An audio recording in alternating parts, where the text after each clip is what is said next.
Dios te salve María, llena eres de gracia, el Señor es contigo. Bendita eres entre las mujeres, bendito el fruto de tu vientre, Jesús. Santa María, Madre de Dios, ruega por nosotros pecadores, ahora y en la hora de nuestra muerte. Amén. Queridos hermanos, vamos a asomarnos a la palabra tal vez más densa de nuestro curso de escatología, que es la palabra eternidad. Desarrollaremos nuestro tema en 4 partes, con el favor de Dios. Primero, tratar de llegar a un concepto de eternidad. Segundo, un tema delicado, difícil, abstracto un poco, que es la relación entre la eternidad y la imaginación. Pero este tema es clave, porque casi todas las dificultades para luego hablar de cielo y de infierno están aquí, casi todas. Entonces, por eso este tema debe quedar muy bien asimilado, la relación entre eternidad e imaginación. Fíjate que aquí hablamos de concepto, esto es lo propio de inteligencia y razón. Aquí hablamos de imaginación. Luego, en tercer lugar, vamos a hablar sobre seres eternos y sobre la posibilidad de que el universo mismo sea eterno.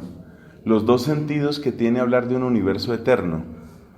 De eso vamos a comentar en la tercera parte. Y en la cuarta parte, pues hablaremos un poco de qué puede significar destino eterno. Luego habrá que entrar más directamente a cielo e infierno, procurando no demorarnos en el infierno. Entonces hay que hablar de destino eterno. Entonces vamos con el concepto. El concepto de eternidad surge del deseo de prolongar una determinada experiencia. Digamos que el origen de ese concepto está en un anhelo muy profundo del corazón humano. Queremos que nuestras amistades no se acaben. Las personas que se aman quieren un amor que no termine. Cuando hay un placer que es delicioso, un placer de comida, un placer de bebida, un placer sexual, la persona que lo experimenta no quisiera que eso se acabara. Entonces, frente a la realidad de aquellos bienes que se terminan, frente a ese hecho, hay algo dentro de nosotros que se revela y que en cierto sentido suspira. Quisiéramos que no se acabara. Y de ese anhelo, de ese suspiro, proviene una especie de primera idea sobre lo que es la eternidad. Es más un deseo, es más un anhelo que otra cosa. A veces ese anhelo se identifica con lo anhelado, por ejemplo, que nos amemos para siempre. El amor eterno y la eternidad se vuelven como una sola cosa. En otras ocasiones, la eternidad no es exactamente mezclada con lo que se desea, sino una especie de requisito para lo que se desea. Es lo que aparece en aquel dicho medieval: ars longa, vita brevis. El arte es larga, la vida es breve. Entonces piensa, por ejemplo, una persona a la que le gustan mucho los idiomas. Esa persona, pues aunque le guste, no puede aprender un idioma instantáneamente. Quisiera aprender muchos idiomas, porque los idiomas tienen distintos secretos, por así decirlo, riquezas. Sería interesantísimo saber bien el sánscrito, conocer el chino. Algunos dicen que el idioma coreano es uno de los más perfectos en su estructura, el árabe. Pero si tú te pones a aprender los idiomas que yo te acabo de decir, pues ya ahí se te va muchísimo tiempo. Entonces llega un momento en el que uno descubre que lo que uno quiere no se identifica con la eternidad, pero la eternidad sería como un requisito para lograr lo que uno quiere. O sea que en esos 2 sentidos, el anhelo de la eternidad está presente y pues tiene un impacto, tiene una fuerza en el corazón humano. Esto explica por qué el primer barrunto, el primer boceto de eternidad que uno tiene es duración ilimitada. Duración ilimitada. Incluso las personas, cuando se quieren, utilizan ese lenguaje. En el libro de Tobías aparece una expresión cuando ya se celebra el matrimonio entre Tobías y Sara. Esta mujer dice que estemos juntos hasta la vejez. Es decir, que esto dure. La primera idea o boceto de eternidad es que dure mucho. Larga duración. Es decir, que ahí la eternidad no es todavía eternidad, es tiempo prolongado. Pero de inmediato el tiempo prolongado produce una sensación ambigua en nosotros, porque el tiempo prolongado también produce, por ejemplo, aburrimiento o cansancio, incluso fastidio. Imagínate cuál es la vianda o plato que más te puede gustar a ti de comida. Pero si esa comida te la dieran todos los días, después de un tiempo, lo que era apetecible llega a convertirse en aburridor o incluso en fastidioso. Llega el momento en el que cansa. Entonces, el primer boceto de eternidad que surge en el corazón humano es larga duración, algo que no se acabe. Pero ese concepto o ese deseo o esa idea ya entraña una contradicción. ¿Por qué? Porque resulta que el mundo de las sensaciones es un mundo que trae una especie de autoanestesia. ¿Qué es la autoanestesia? La autoanestesia es la que le permite a usted, por ejemplo, estar sentado y olvidarse de la silla. La autoanestesia es la que le permite a su cerebro estar en un entorno donde hay algunos ruidos y desconectarse de esos ruidos, salvo que sean excesivamente variados o en su volumen insoportables. Entonces, el mundo de las sensaciones es un mundo que tiene autoanestesia.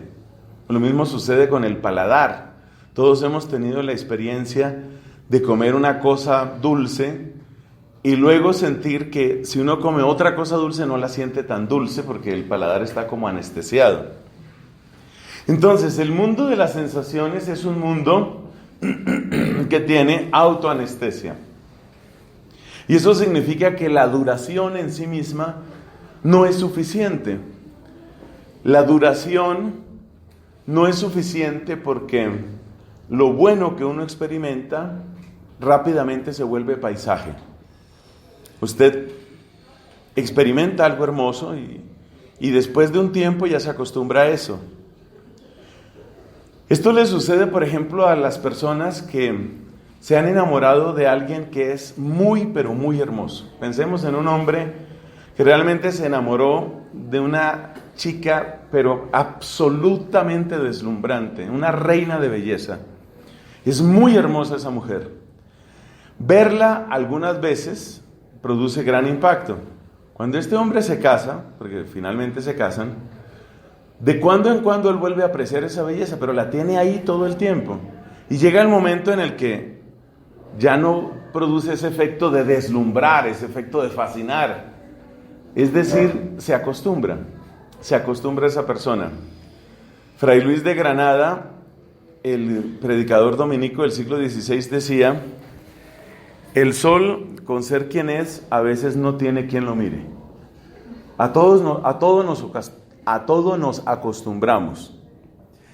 Entonces necesitamos otra idea sobre lo que significa la eternidad. Intentemos otra aproximación para llegar al concepto. Uno tiene días buenos y tiene días malos. Un día bueno puede ser un día en el que las cosas salieron como uno quería. Un día malo puede ser un día donde hubo problemas, obstáculos, contradicciones. Pero uno aprende a descubrir que también los días malos tienen cosas buenas. Por ejemplo, un día de grandes dificultades puede ser un día de grandes aprendizajes. Y los grandes aprendizajes que nos dan las dificultades no suelen ser los aprendizajes que uno tiene cuando todo va bien. O sea que el día en el que todo va bien, yo estoy contento pero aprendo poco. El día en que las cosas van mal, no estoy tan contento pero aprendo más. Los tiempos en los que todo funciona como yo quería son tiempos deleitables, pero son tiempos de poco crecimiento. Por eso algunas personas hablan con grandes elogios de las épocas difíciles de su vida o de los tiempos exigentes. He conocido varias personas que han pasado por un servicio militar estricto, durísimo. Incluso un amigo prestó servicio militar en Estados Unidos. Por supuesto, nos imaginamos el nivel de entrenamiento, de exigencia, muchas veces llevar el cuerpo prácticamente al límite y todas esas cosas. Pero esas exigencias, que no son solo físicas, sino también psicológicas, porque a veces los tratan muy mal, esas exigencias, dice esta persona, eso lo hace crecer a uno. O sea, yo me siento más seguro de mí mismo. Incluso a veces los hombres utilizamos expresiones como que uno se siente más hombre. Seguro hay inmadurez en esa manera de hablar, pero eso es algo común. Entonces, ¿a dónde voy? Hay días buenos y hay días malos. Y lo que yo recibo del día bueno no es lo que yo recibo del día malo. Entonces, ¿podría yo recibir al mismo tiempo? ¿Podría haber un día en el que yo recibiera el deleite del día bueno y el aprendizaje del día malo? O sea, un día en el que se recibieran las dos cosas. O le voy a dar esta otra comparación. Piense usted en una mamá y su hijo.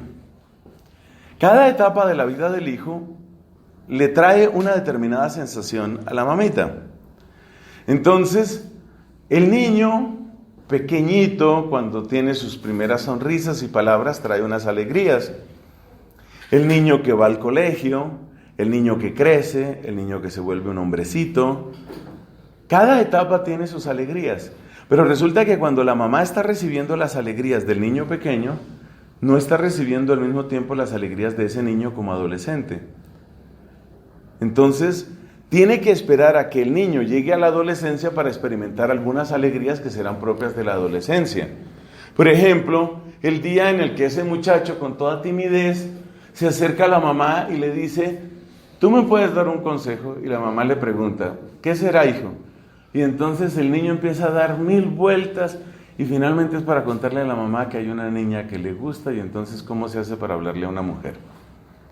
Entonces la mamá siente como una oleada de ternura por ese niño que ya está creciendo y entonces eso produce una comunicación que no es la que se siente cuando ella amamantaba a ese mismo chiquillo 13, 14, 15 años atrás. Entonces, ¿se pueden unir las alegrías de los días? Es decir, ¿podría yo tomar la alegría de este día y la alegría del otro y la alegría del otro? ¿Y podría yo juntar esas alegrías? ¿Podrían reunirse esas alegrías? ¿Podría yo experimentar al mismo tiempo esas alegrías? Porque me doy cuenta que las alegrías están desparramadas. Me doy cuenta que los aprendizajes están desparramados. Piense usted también lo que sucede cuando usted aprende algo.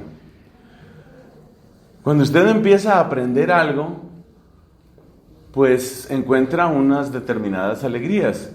Ya por lo menos, por ejemplo, me gusta la botánica, entonces ya encontré que hay sistemas de clasificación, grandes sistemas de clasificación de las plantas, la riqueza de especies que hay entre ellas, y luego voy avanzando, y luego tuve una experiencia maravillosa porque uno de mis profesores es un investigador que está en la vanguardia y que nos invita a que vayamos a algunas islas del Pacífico donde se cree que hay nuevas especies de plantas. O sea, vamos a hacer ciencia, ya no vamos a aprender, vamos a hacer ciencia. Uno tiene distintas alegrías, pero la pregunta es, ¿se pueden tener juntas las alegrías? Esa es la idea que está detrás de un pensamiento del filósofo Boecio. Boecio hizo una primera definición de eternidad, basado en esta idea que les he tratado de escribir. Dice: la eternidad es tota et simul perfecta possessio. Tota et simul perfecta possessio. Una posesión total y simultánea. Total, simultánea y perfecta. Total significa toda la experiencia. Simul significa al mismo tiempo. Perfecta significa con toda la intensidad. Una posesión perfecta en su intensidad, completa en su extensión y simultánea. Esa es la eternidad. Esa es la eternidad. Según Boecio. Uno se da cuenta que es una muy buena definición. De hecho, es la definición clásica, es la que más se utiliza en la filosofía clásica. Pero eso no significa que no se le puedan hacer objeciones. Por ejemplo, dice simul. Simul, que es de donde viene la palabra latina, donde tiene su origen, simultáneo. Simul, ¿qué es? Al mismo tiempo. Pero fíjate que entonces, para llegar a la definición, a su definición, Boecio sigue utilizando una idea de tiempo, porque dice que es simul, que es al mismo tiempo, que no hay diferencia de tiempo.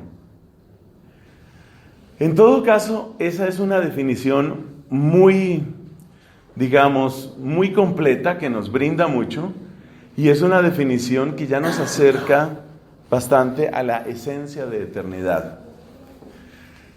Lo que uno se da cuenta es que para tratar de definir la eternidad se necesita un elemento positivo, que es lo que hemos tratado de decir con eso de si yo pudiera sacar lo de todos los días, pero también hay un elemento negativo, que es la supresión del tiempo. Es decir, parece que nosotros, seres temporales, no podemos definir la eternidad sin alguna clase de referencia al tiempo. Sin alguna clase de referencia al tiempo. Entonces, podríamos decir que son seres eternos aquellos que existen verdaderamente y en cuya definición esencial no aparece ninguna referencia al tiempo. Creo que esa idea es bueno que usted la consigne, la apunte. Llamamos seres eternos, porque eso nos va a servir después para hablar de estos seres que tenemos aquí, para preguntarnos si el universo mismo es eterno. Llamamos seres eternos aquellos que existen verdaderamente, no estamos hablando de imaginación. Llamamos seres eternos aquellos que existen verdaderamente, pero que en su definición esencial no requieren de ninguna referencia al tiempo. Esos son los seres eternos, eso sería la eternidad. Ese es el concepto con el que vamos a trabajar, concepto de eternidad. Pero luego nos damos cuenta de que incluso en la definición de Boecio y también en la definición que estamos proponiendo hay una referencia al tiempo. Entonces ahora quedamos con otro problema, que es el problema de definir qué es el tiempo. Y en lo único que parecen estar de acuerdo todos es que el tiempo es una realidad conectada con el movimiento. Es decir, parece que donde hay cambio, hay algún modo de tiempo, y donde no hay ningún género de cambio, entonces no hay ningún género de tiempo. Efectivamente, una realidad que está exactamente igual, es difícil relacionarla con el tiempo. Es algo como lo que sucede con una pregunta física y filosófica muy interesante. ¿Los electrones envejecen? A ver, ¿había electrones en la época de las pirámides? Pues claro. ¿Los electrones de la época de las pirámides ya están viejitos? ¿O cómo están esos electrones? ¿O los electrones son siempre jóvenes? Uno se da cuenta que cualquier cosa que hayan podido significar los electrones en la época de las pirámides, y los electrones actuales no tienen ninguna diferencia.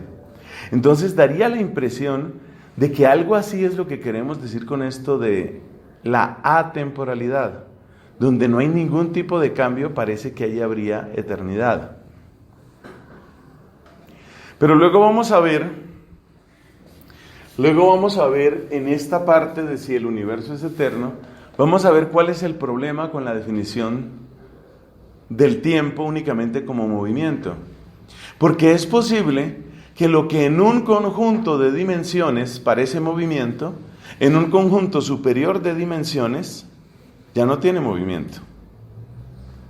Entonces parece que la única manera de hablar de tiempo es incluyendo cambio, pero incluyendo una especie de condición de conocimiento o condición de conciencia. El asunto se vuelve bastante denso cuando lleguemos allá. Por ahora tenemos una definición que es la de Boecio, tota simul et perfecta possessio, y tenemos otra definición de seres eternos. Seres eternos son aquellos que realmente existen, pero en cuya definición no aparece nada del tiempo. Entonces, según esa primera definición, las cosas materiales no serían eternas. No pueden ser eternas. ¿Por qué? Pues porque las cosas materiales son distintas en el tiempo.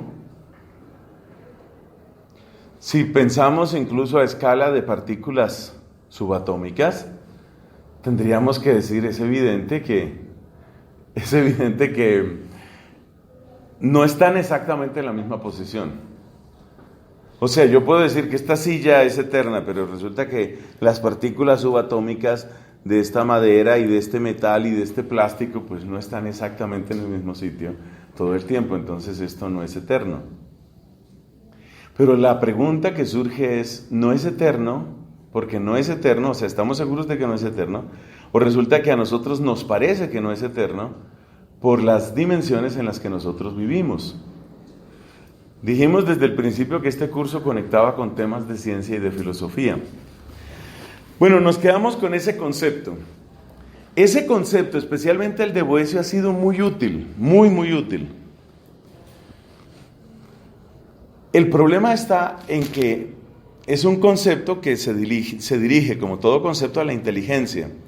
Y resulta que para la gran mayoría de las personas, los conceptos así destilados y depurados, químicamente puros, tienen muy poco impacto dentro de su vida. Entonces, en la predicación, en la oración, en la meditación, continuamente necesitamos de la imaginación. Una predicación que sea solamente de conceptos no es predicación, se llama la Suma Teológica. La Suma Teológica está escrita y otras obras están escritas como una disposición armoniosa y, por supuesto, coherente, lógica de conceptos. La vida de la iglesia y la vida humana no se limitan a conceptos. Uno necesita claridad conceptual, pero uno no solo necesita claridad, ¿no? También necesita fuego, impulso. Eso significa emoción, sentimiento. Y la tota simul et perfecta possessio no produce inmediatamente esa clase de sentimiento. Y el que diga que encuentra algún tipo de emoción o sentimiento en esa expresión, seguramente es porque cuando utiliza la palabra possessio, o sea, el poseer, el acto de poseer, se está imaginando algo. Se está imaginando algo. Entonces, tenemos que relacionar la eternidad con la imaginación. Ahí pasamos a la segunda parte. Bueno, quien habla de imaginación habla de imágenes, ¿no? ¿Cuáles son las imágenes que se han utilizado para hablar de la eternidad? Yo he hecho aquí una lista. Esta es una recopilación que he hecho a lo largo de años y que tiene una estructura, digamos, geométrica. Casi todos son de estructura geométrica. Por ejemplo, la eternidad como una línea. La eternidad como una línea aparece en la predicación cuando uno escucha por los siglos de los siglos. Amén. Para siempre. El para siempre es como una línea. Como si siguiera eternamente, como si, ya ahí salió la palabra, ¿no? como si siguiera indefinidamente la tierra dando vueltas al sol. Entonces, en muchas descripciones, por ejemplo, del infierno, se utiliza la línea. Una amiga muy querida, una señora amiga, me contaba lo que sucedía cuando ella era jovencita, ya es una persona más bien mayor. Cuando ella era jovencita, en su colegio les daban ejercicios espirituales, y los ejercicios de esa época no eran dinámicas de grupo, ni vamos a entendernos, y vamos a querernos, y vamos a subirte la autoestima, no. Los ejercicios espirituales de aquella época eran llevar a las niñas a hablarles de los novísimos: muerte, infierno, juicio, gloria. Y entonces ella recuerda, ya siendo una persona mayor que yo, ella recuerda todavía de esas predicaciones, y sobre todo un sacerdote que les hablaba de lo que era el infierno, claramente para suscitar en ellas una aversión total hacia el pecado. Esa era la pedagogía de aquella época. Y entonces, para que aborrecieran el pecado, les decía que en el infierno solo había un reloj. Oiga, y ese reloj todo el tiempo lo que repetía era: nunca jamás, nunca jamás, nunca jamás. Entonces usted está sufriendo horriblemente, espantosamente, y mira el reloj, y el reloj lo único que le dice es: nunca jamás, nunca jamás. Esa es la idea de una línea, ¿no? Una línea. Usted se va a dar cuenta de que la imaginación funciona mejor con las cosas negativas que con las cosas positivas. Entonces, si a usted le dicen que, por ejemplo, el infierno consiste en que usted va a poderse comer todas las donas que usted quiera. Entonces usted se come la primera dona, y luego se come la segunda, y luego se come la 10ª, luego la dona número 800, luego la dona número 3000. Ya cuando usted me está oyendo, ya usted siente: ya no quiero más donas, ya estoy bien de donas. O sea que las cosas buenas saturan, en cambio las cosas malas se acumulan. Por eso, en general, la imaginación ha funcionado mejor con el infierno que con el cielo. Casi cualquier descripción del cielo termina siendo insuficiente, y termina siendo casi ridícula, y termina siendo criticable. Sobre esto hay muchos apuntes, algunos más irreverentes que otros. Por ejemplo, uno es: bueno, y los ángeles, además de cantar Hosana, Hosana, Hosana todo el día, ¿qué más hacen? Fíjate que cuando se dice todo el día, ¿cuál es la imagen que se está utilizando? Una línea. Una línea. Entonces, una manera de imaginar la eternidad es como una línea. Pero ustedes ya se dan cuenta que si decimos imaginar, ya estamos diciendo que no es una definición perfecta. O sea, ya estamos diciendo que la eternidad no es eso. Podríamos decir: se parece a eso, pero la eternidad no es eso. La eternidad no es como una línea. Así no funciona. Pero es un modo de tratar de dar una idea, una eternidad. Pensemos en los enamorados, ¿no? Quisiera besarte y besarte y besarte, ¿no? Después de un rato ya eso cansa, ya qué aburrimiento, ni qué nada. Pero la persona intenta describirlo así. Una línea es un modo imaginativo de recoger lo que antes decíamos de la eternidad. Que la eternidad era ¿qué? Que era duración, larga duración. Otra imagen que se ha utilizado es la imagen del círculo. El círculo. La imagen del círculo aparece, por ejemplo, en el libro del Apocalipsis. Bueno, la de la línea la utiliza Jesucristo, ¿no?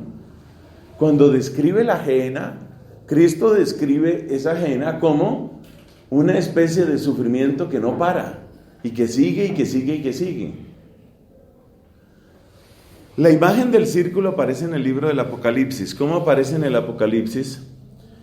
Aparece cuando hay acciones que son repetidas, como un círculo, ¿no? Por ejemplo, en el libro del Apocalipsis se describe que hay 24 ancianos. Esos 24 ancianos representan 12 la máxima autoridad del primer Israel, y 12, los otros 12, la máxima autoridad del nuevo Israel. Y entonces la descripción del Apocalipsis es algo así como que estos 24 ancianos están rodeando el trono de Dios y del Cordero.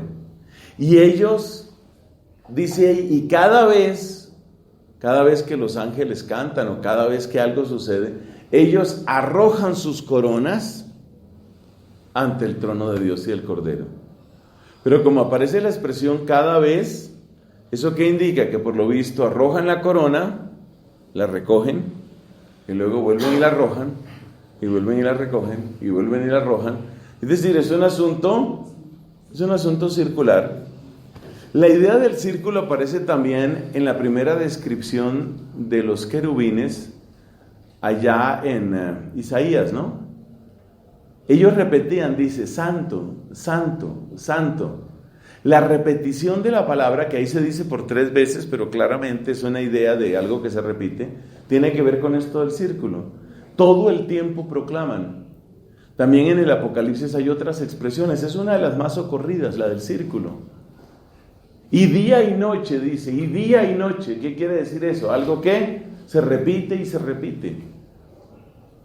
Entonces, esa es una imagen de la eternidad. ¿Qué queremos decir con eso del punto?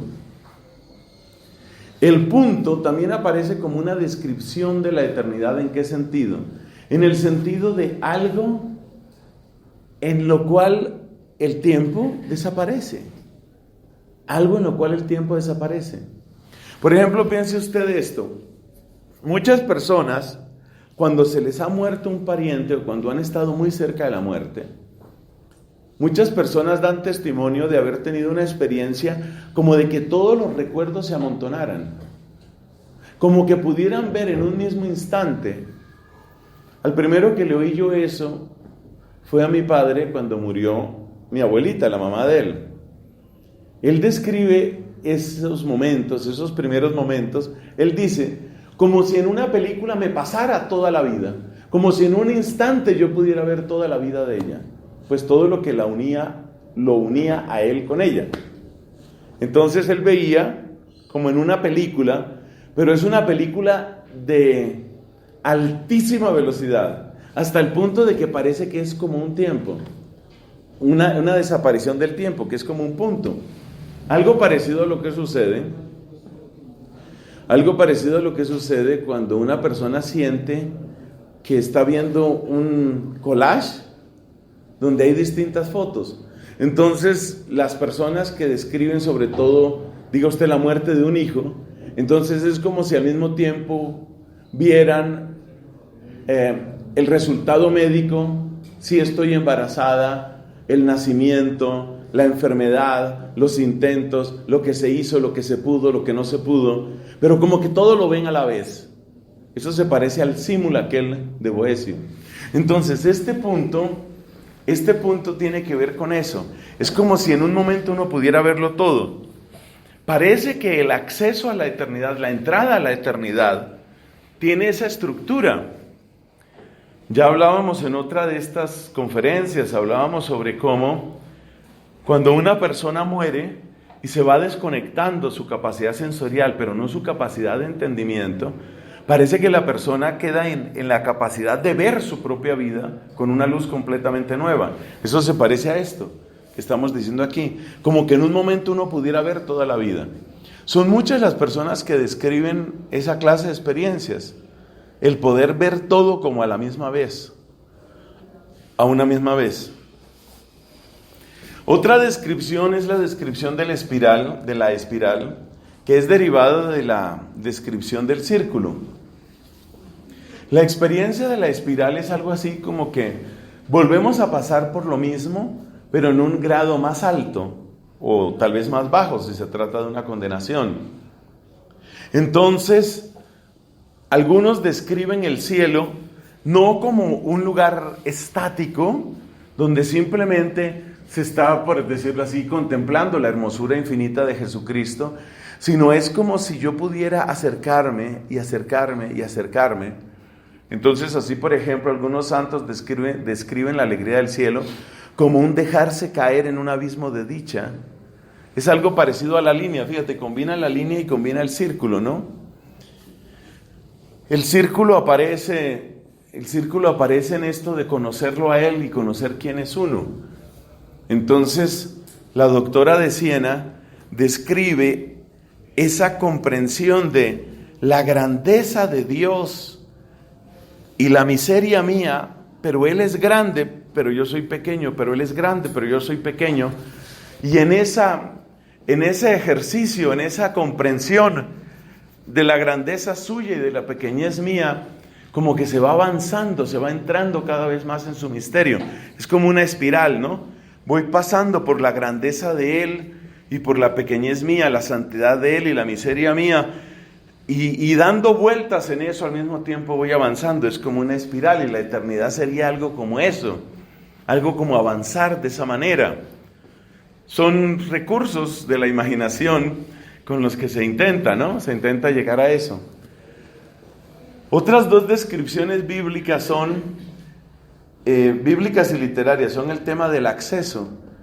Para dar idea de lo que es la eternidad, a veces se utiliza la idea de un cambio radical que me permite acceder o que me lleva, me obliga a acceder a algo radicalmente nuevo. Muchas personas han descrito la impresión que causa ese pasaje de la Divina Comedia donde se lee la entrada al infierno, ¿no? Los que entráis aquí, perded toda esperanza.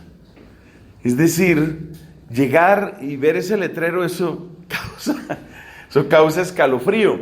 Y el perder toda esperanza que se dice ahí es el acceso, es el cambio irreversible. El acceso, debería agregarle ahí la palabra acceso irreversible. Un cambio ya definitivo. Esto no tiene retorno. Nunca habrá algo distinto. Lo cual en el caso del infierno produce una sensación pues escalofriante, y en el caso del cielo produce una especie de certeza, una especie de alegría. Ya nadie puede quitarme esto. Como dice místicamente, alegóricamente el Cantar de los Cantares, ya tengo a mi amado y no lo soltaré. Ya está seguro. Mientras que en la condición temporal, uno siempre está con que las cosas van y vienen, los afectos van y vienen, la fortuna llega y se va. En el caso de la eternidad, cuando hablamos aquí de un acceso irreversible, estamos hablando de algo que ya no cambia. Los que entráis aquí perded toda esperanza, ya no hay nada que hacer.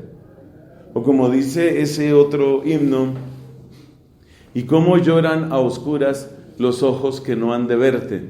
Dice uno de los himnos de la semana número 34 del tiempo ordinario, allá terminando el año litúrgico. Cómo lloran a oscuras los ojos que no han de verte.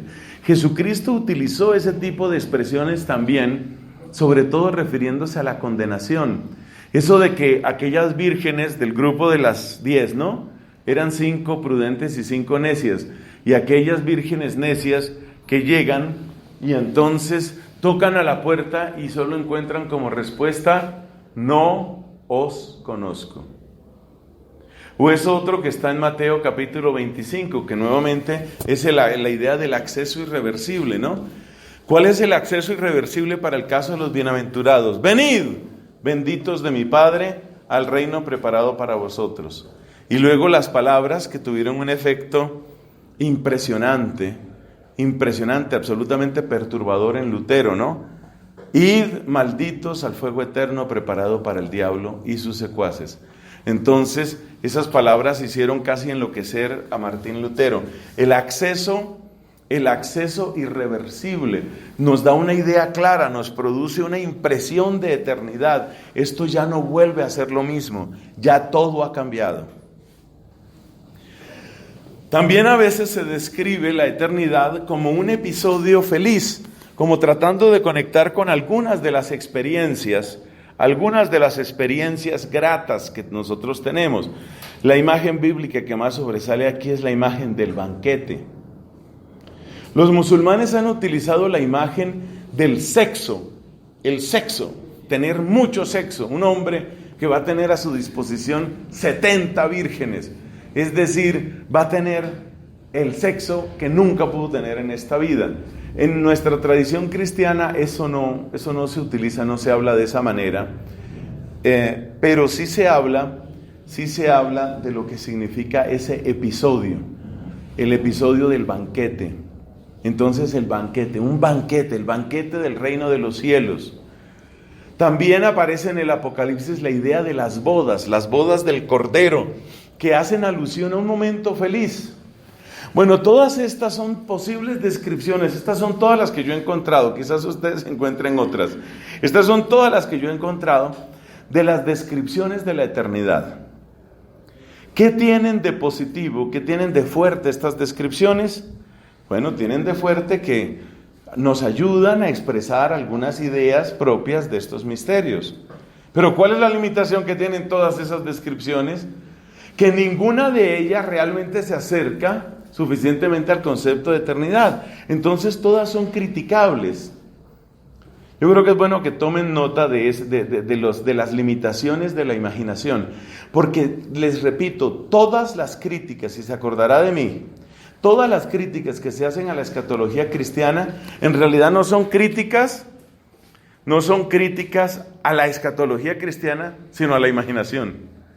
Entonces, que el infierno aparece descrito así, que el cielo aparece descrito así, etcétera, etcétera. Entonces, uno tiene que entender que la imaginación ayuda, pero ayuda poco. Sí es una ayuda, y tal vez es una ayuda indispensable, pero es una ayuda insuficiente. Uno no logra con la imaginación avanzar mucho en esto. No se logra. Es demasiado pedirle a la mente humana algo así. En el terreno de los puros conceptos, de las puras ideas y abstracciones, se puede avanzar un poco más.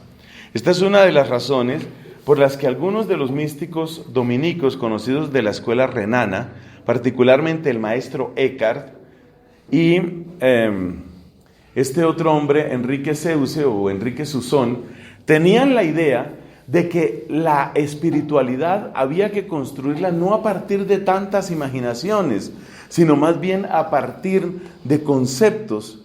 Y por eso la espiritualidad de la escuela renana es una espiritualidad basada en un serio ejercicio de metafísica clásica, porque ellos estaban convencidos de que la imaginación no es una gran aliada. Esa es la razón por la que el maestro Eckhart entra en esa línea. Hay una obra clásica en la espiritualidad católica inglesa que se llama La nube del no saber. La nube del no saber y la espiritualidad renana son intentos de acercarse a la eternidad desde un punto de vista conceptual, no imaginativo. El punto de vista conceptual, ¿qué significa? Pues familiarizarse con las herramientas de pensamiento propias de la metafísica. Son muy pocas las mujeres que han seguido ese camino, muy pocas.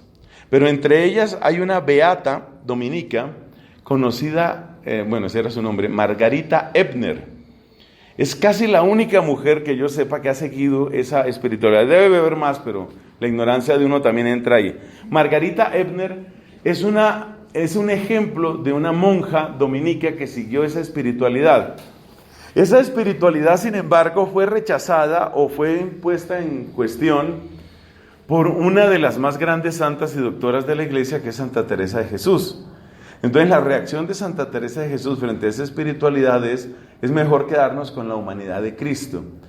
El texto que hay para la fiesta de Santa Teresa de Jesús es 15 de octubre, me parece, la fiesta de ella.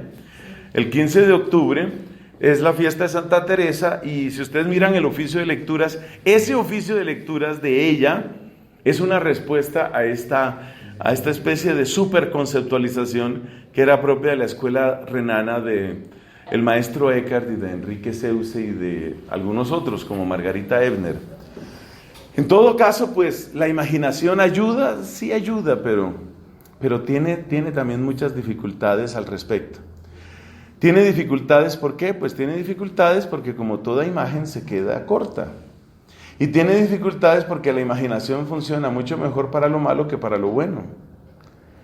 Si a usted se le describe las torturas del infierno, usted puede sentir que cada día de tortura aumenta el dolor. En cambio, si yo intento describirle las alegrías del cielo e intento presentarle lo rico que es cada día, usted muy pronto se aburre de lo que yo trato de decir. Entonces la imaginación algo sirve, pero no es gran aliada, porque se queda corta, número uno, y en segundo lugar porque funciona mucho mejor para lo malo que para lo bueno. Eso quiere decir que es difícil esto. Además nos ha hecho un daño, y es que cuando las personas se acostumbran mucho, o mejor dicho, cuando el pueblo de Dios se acostumbra mucho a estas imaginaciones, entonces resulta que se reemplaza la realidad que está más cerca del concepto con esta imaginación. Entonces muchos sacerdotes han dejado de predicar, por ejemplo, sobre el infierno, porque no quieren volver a esto, lo imaginado. Pero no se dan cuenta que al omitir los límites de lo imaginado, han omitido la realidad. Por eso uno tiene que tener muy claro este tema de la imaginación, porque uno tiene que saber si lo que la gente está rechazando es la imaginación o la realidad, y si lo que la gente está deseando es la imaginación o es la realidad.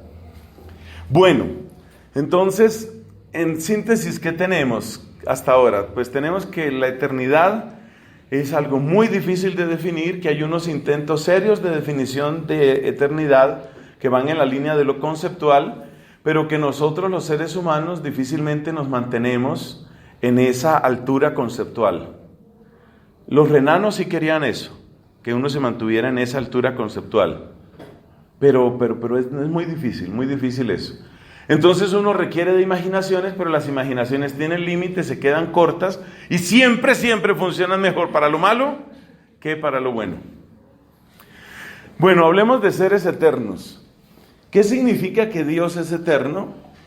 Significa que existe verdaderamente, según la definición que hemos dado, significa que existe verdaderamente y significa que en Él hay plenitud y no hay cambio. Son las tres notas de la eternidad divina. Existe en verdad, en Él está toda plenitud y en Él no hay ninguna sombra de cambio.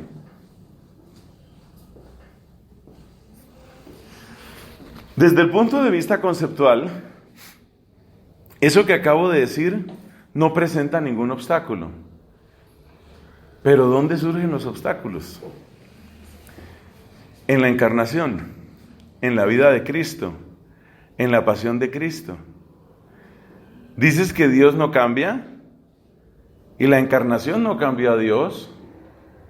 Entonces, tratar de explicar la encarnación sosteniendo que Dios no ha cambiado es un verdadero desafío intelectual. Por supuesto que sí lo han hecho. Uno mira la tercera parte de Santo Tomás, de la Suma Teológica de Santo Tomás, y cuando habla de la encarnación, pues él, por supuesto, explica eso. Entonces, Dios no ha cambiado. Bueno, pero ya ahí tienes un desafío.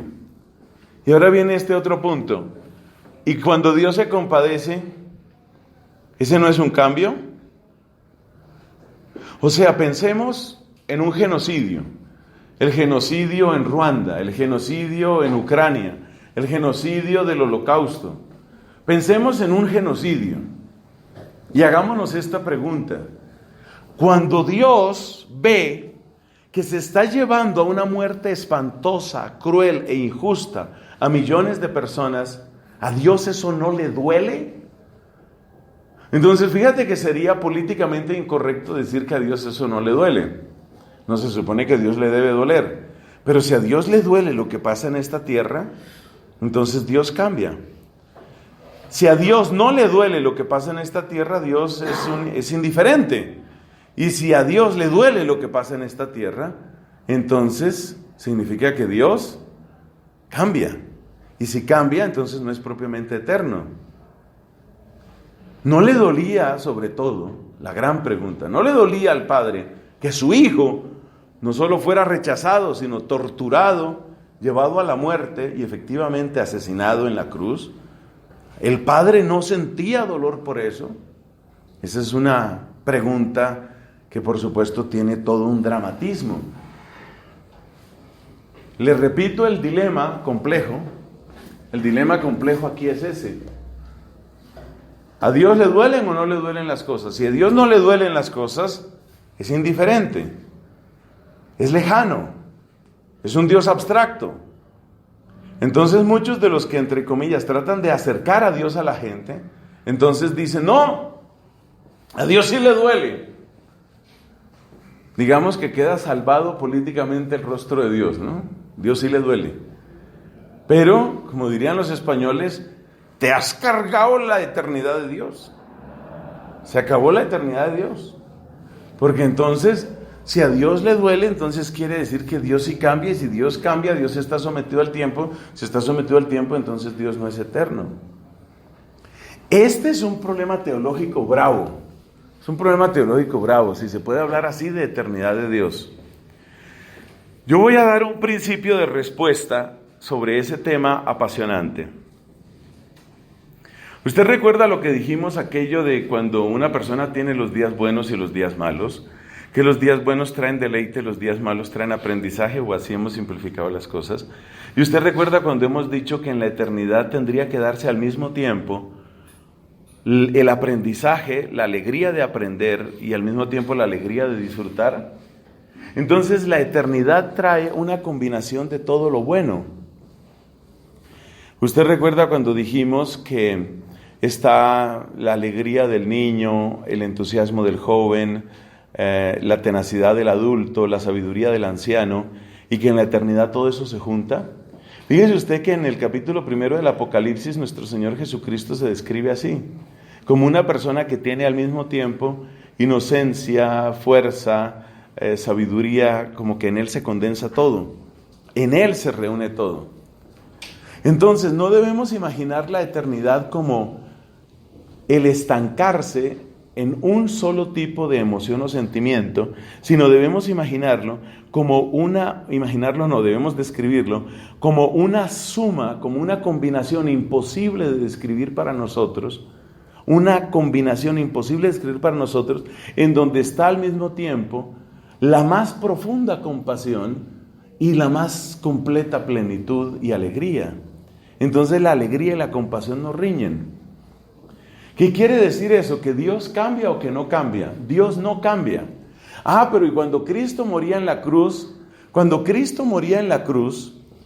lo que nosotros llamamos el sentimiento que se asocia con la muerte de Cristo en la cruz, ese sentimiento, junto con todos los otros sentimientos buenos que nosotros podamos imaginar, todos esos sentimientos sublimados a su máxima potencia, en su infinita perfección, están en Dios.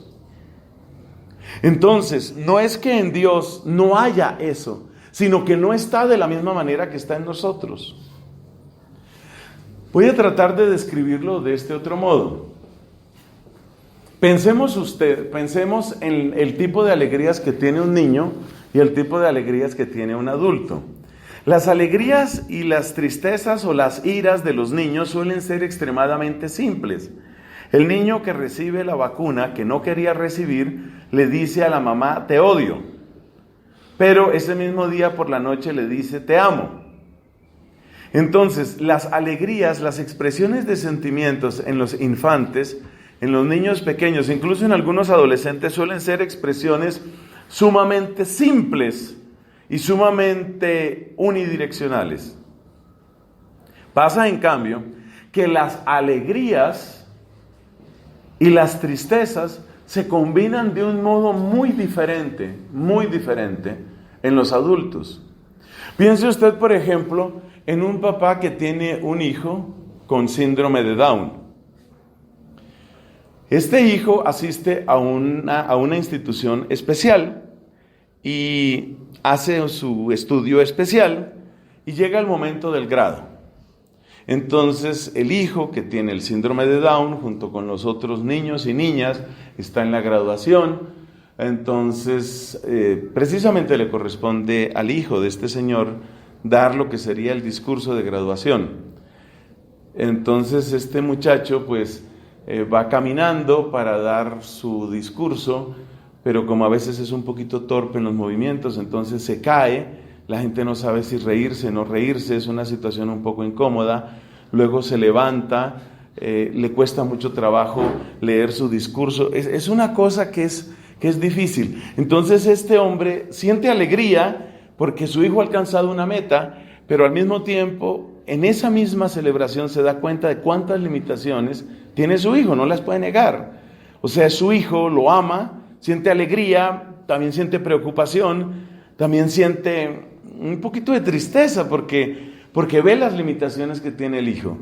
Entonces fíjate cómo cuando nosotros somos adultos, nuestro mundo emocional es muy complejo y cada vez es más difícil para una persona adulta, sobre todo si tiene una cierta madurez, cada vez es más difícil llegar a esas alegrías puras. Eso casi no existe, casi siempre va revuelta una cosa con otra. Bueno, esa comparación es para decir que algo así es lo que sucede con Dios Padre. Es decir, Dios Padre no tiene una especie de alegría elemental, sino que todo aquello que es bueno, lo bueno de la misericordia, lo bueno de la alegría, lo bueno de lo que nosotros llamamos bueno, todo eso está en Dios, pero todo eso está combinado de una manera inimaginable en Dios. Es algo difícil de exponer. Entonces lo más fácil para un sacerdote en una homilía, que es decir, Dios Padre lloraba en la cruz frente a la muerte de su hijo. Es algo más sencillo de predicar. Y seguramente la gente dice, claro, como todo papá, Dios tenía que llorar. Pero Dios no cambió con la pasión de Cristo. Dios no cambió. Dios no cambió con la encarnación.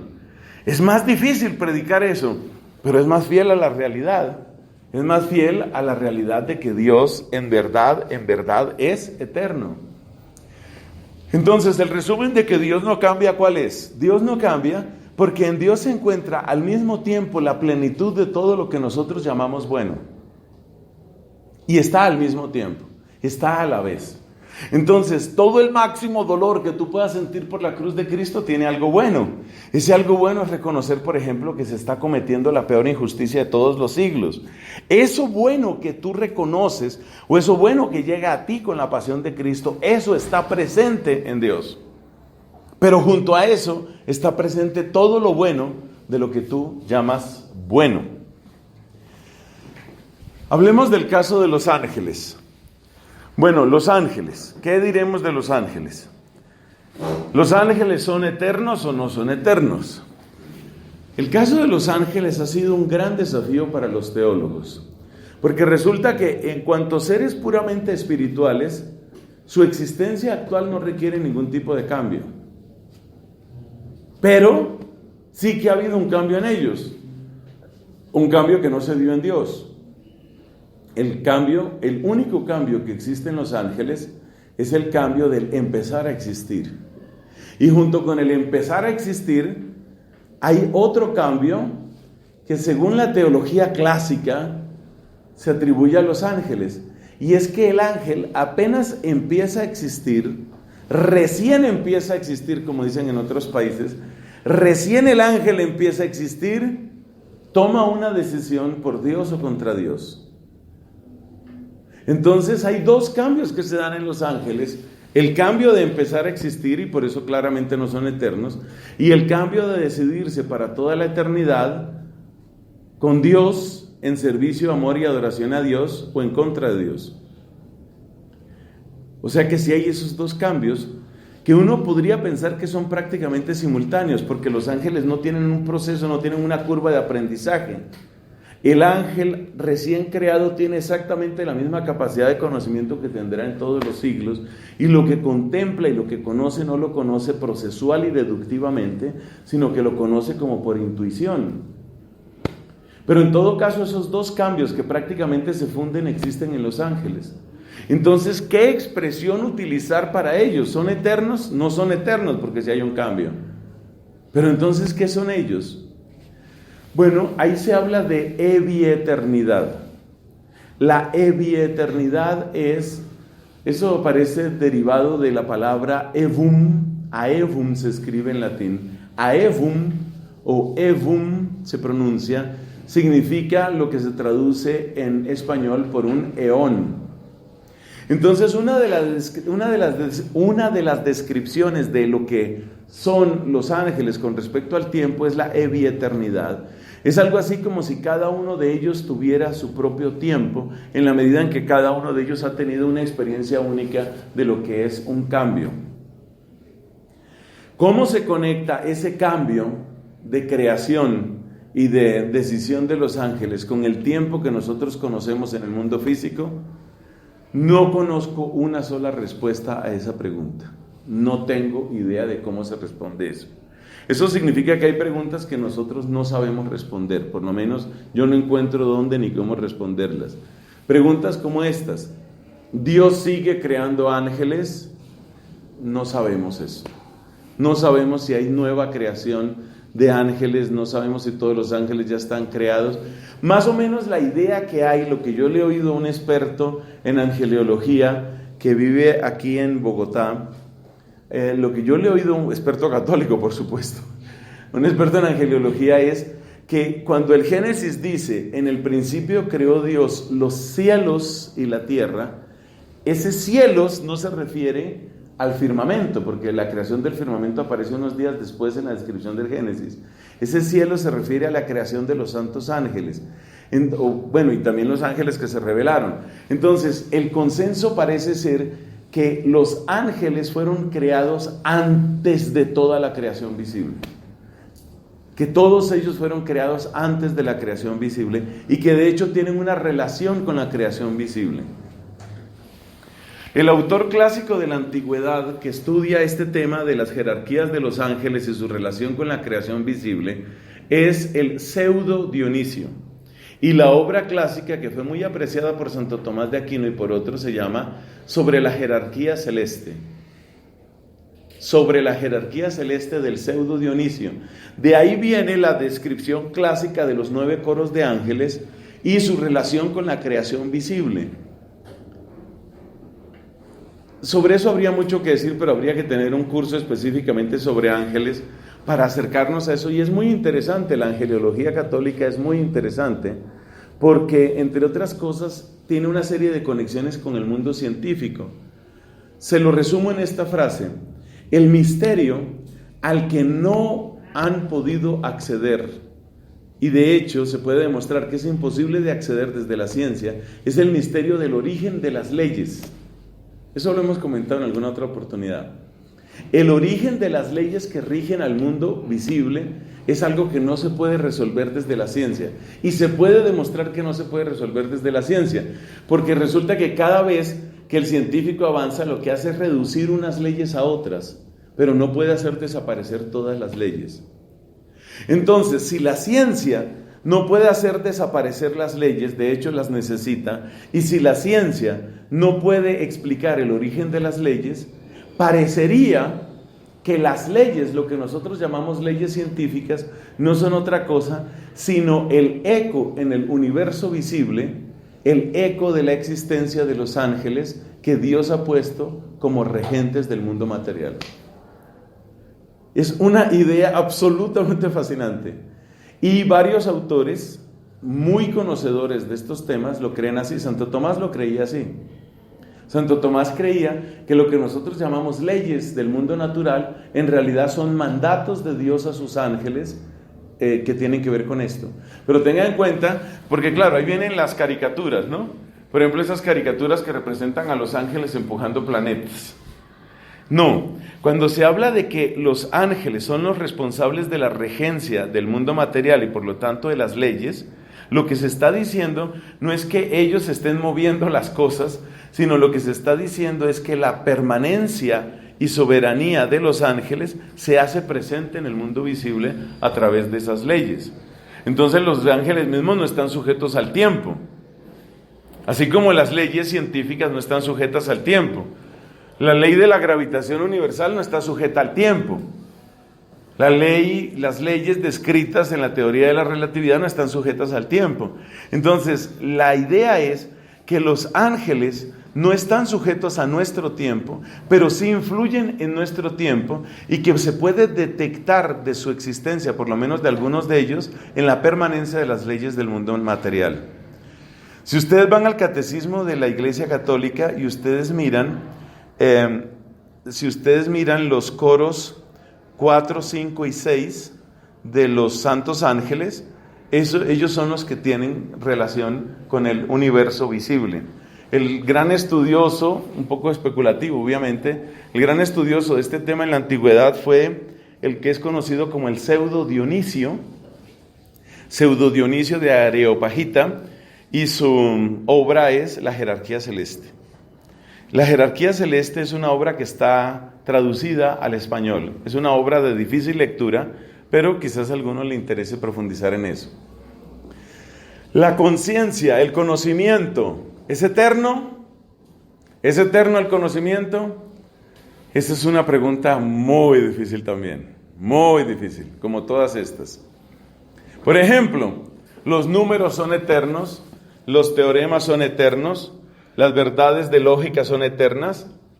La respuesta que da Santo Tomás, por ejemplo, en su obra De Veritate es que todo aquello que es verdadero participa de la verdad de Dios y en ese sentido es eterno.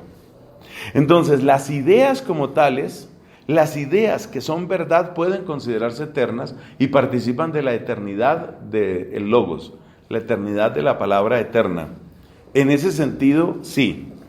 Pero si nosotros entendemos por conciencia la manera como nosotros conocemos, esa no es eterna, porque precisamente nuestra conciencia está limitada por el tiempo. Nosotros conocemos, dice Santo Tomás, componiendo y dividiendo, es decir, relacionando unas cosas con otras y viendo qué es compatible con qué y qué no es compatible con qué. Bueno, vamos a terminar. Yo creo que lo del destino eterno lo dejamos para cuando hablemos de cielo y de infierno y de todo aquello. Vamos a terminar con el tema del universo eterno. El universo eterno ha sido una gran discusión, fue una gran discusión en el mundo árabe, en esos siglos XI, XII, y fue también un tema que discutió, que analizó Santo Tomás. Hay dos maneras de hablar sobre el universo eterno. Entonces vamos a ver cómo se planteaba la cosa en la Edad Media y cómo se plantea hoy y por qué es un tema que debería interesarnos. A ver, ¿cómo se planteaba en la Edad Media? En la Edad Media se creía que había un solo tiempo para todo el universo, algo así como un reloj universal. Habiendo un solo tiempo para todo el universo, entonces la pregunta era, si nosotros echamos de para atrás el tiempo, ¿hay un momento en el que no hay universo? O si echamos de para atrás el tiempo, siempre hay universo. Es decir que para la Edad Media, incluyendo árabes y cristianos como Santo Tomás, la eternidad del universo se plantea de la siguiente manera. Se plantea como, oye, ¿el universo tuvo un comienzo en el tiempo o no?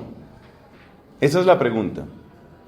Y entonces hay opiniones divididas. Hay unos que dicen que se puede analizar racionalmente que el universo sí tuvo origen en el tiempo. Ellos no pensaban en términos de datos científicos, no.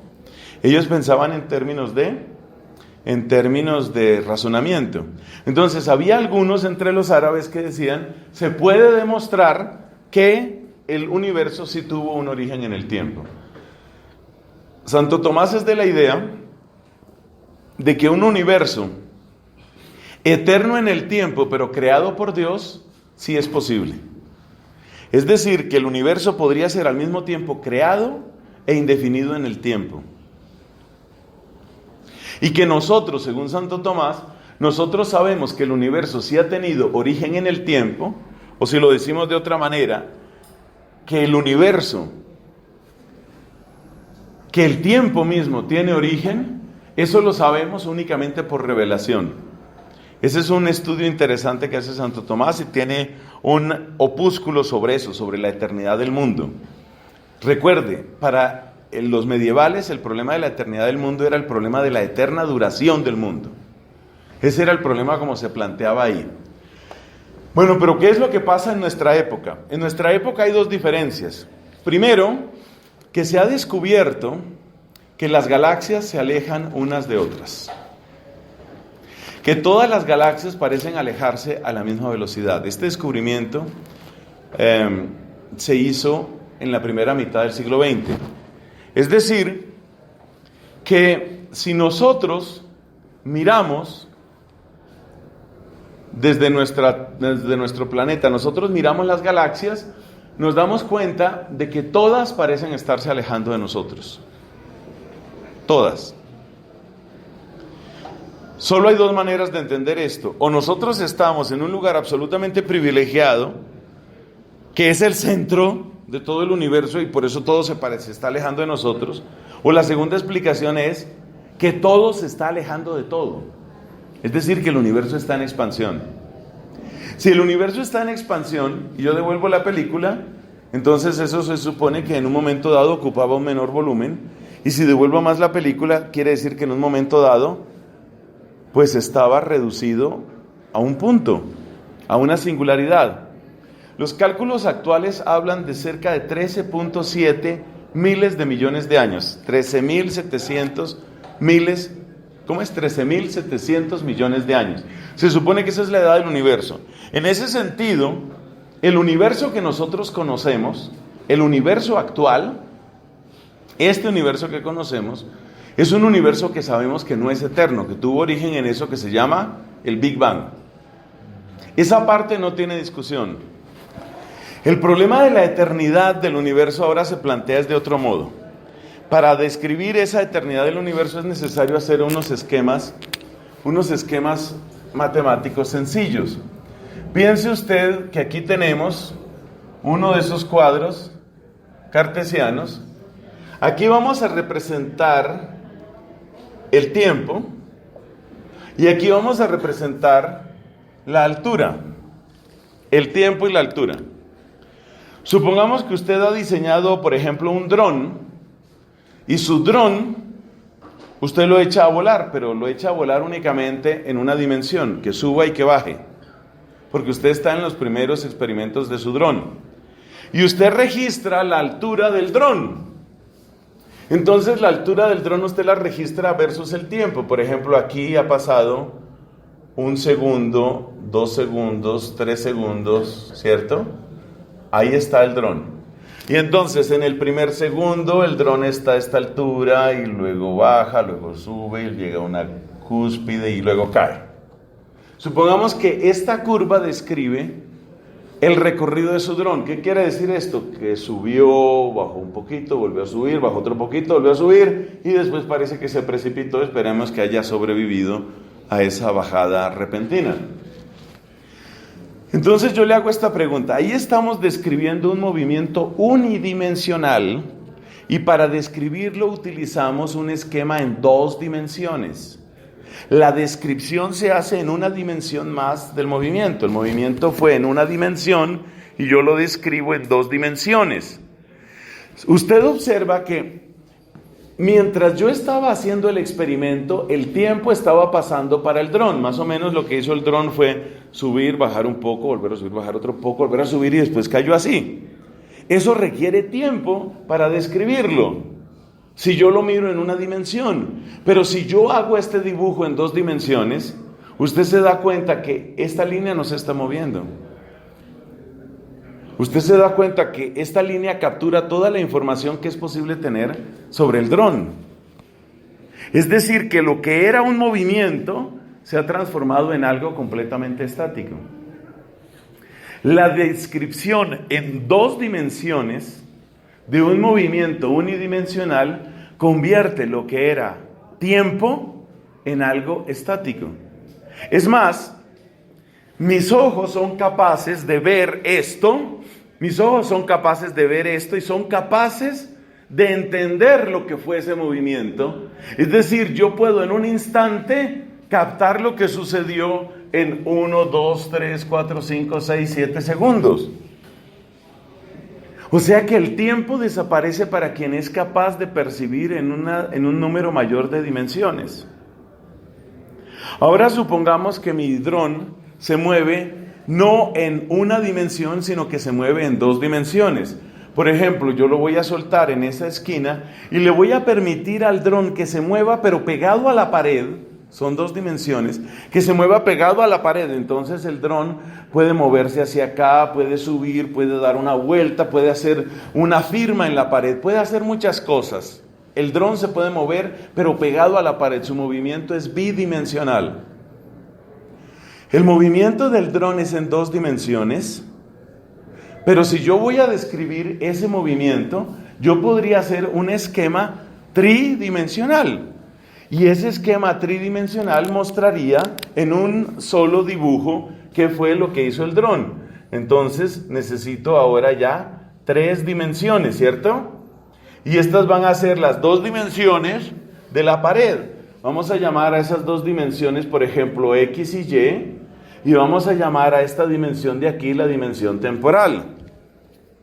Y entonces yo puedo describir en qué punto se encuentra el dron a medida que avanza el tiempo. ¿Por qué? Porque yo puedo decir que, por ejemplo, en este tiempo, ¿cierto?, se encontraba en esta X y se encontraba en esta Y. Entonces yo me voy para acá, ¿cierto?, y digo que el dron se encontraba aquí. Entonces yo puedo hacer un dibujo que toma el dron, todo lo que el dron hizo durante ese tiempo. Y esta curva, que es una curva en el espacio, es una curva tridimensional. Esa curva tridimensional captura completamente el movimiento del dron en 2 dimensiones. La moraleja es que siempre que yo paso a una dimensión superior, yo puedo transformar un movimiento en algo estático. Eso quiere decir, y esto se sabe desde hace bastante tiempo, desde comienzos del siglo XX se sabe, eso quiere decir que un movimiento tridimensional puede perfectamente ser descrito por medio de un esquema en 4 dimensiones.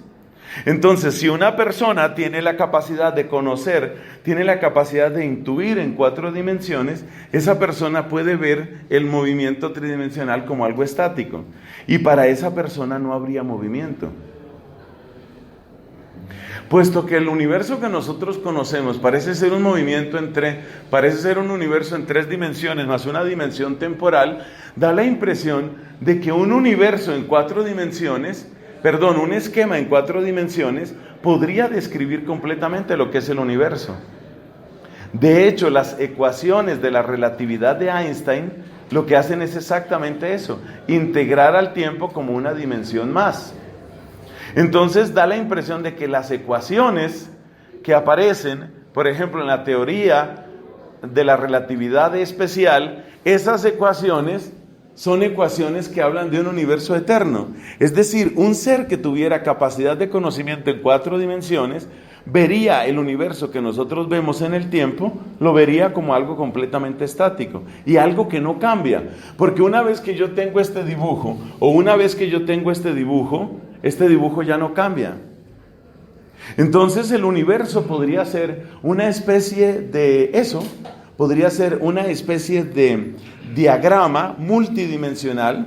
Quizás se necesitan más dimensiones para incluir, la temperatura, la energía, Por eso se intentan descripciones del universo en 10 dimensiones, en 11 dimensiones. Es lo que se intenta, por ejemplo, con la teoría de cuerdas y con otras teorías.